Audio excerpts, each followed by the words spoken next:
In 2016, the world witnessed a scene that looked like something out of a Hollywood film.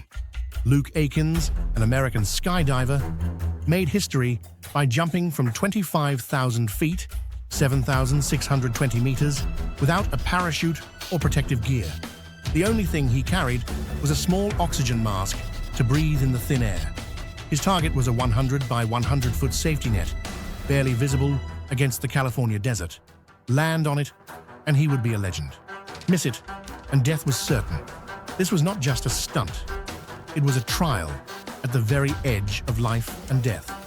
At 42, with more than 26 years of experience and over 18,000 jumps, Aikins was determined to attempt the most dangerous leap of his life, to become the first person ever to jump from such height without a parachute. Organizers and sponsors pushed him to carry a backup chute, but he refused. To him, that would destroy the purity of the attempt. Either all in or not at all, he said. Wearing only a blue jumpsuit, he stepped out of the plane with 3 support divers beside him. They had parachutes, he did not. As he fell, Aikins spread his body wide like a bird, adjusting every second to stay aligned with the tiny red marker far below. At 16,000 feet, he reached about 240 kilometers per hour. His body looked calm, but his heart raced to 148 beats per minute. At 10,000 feet, he removed his oxygen mask and handed it to a teammate. The others deployed their parachutes, leaving him completely alone. The final 3,000 feet were life or death. At that speed, being off by even a few meters meant disaster. He tucked and spread his limbs again and again, fine-tuning his path toward the net.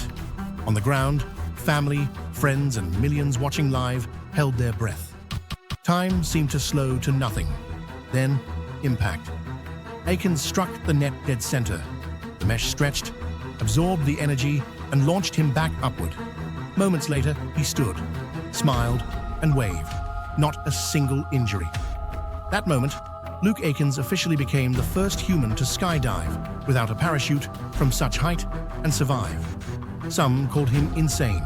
He only smiled and said, "Fear is instinct, but courage is the song of humanity."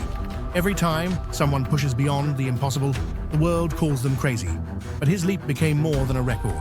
It became a symbol of courage and of humanity's hunger to conquer the impossible. And you, will you face your fear and write the history of your own life?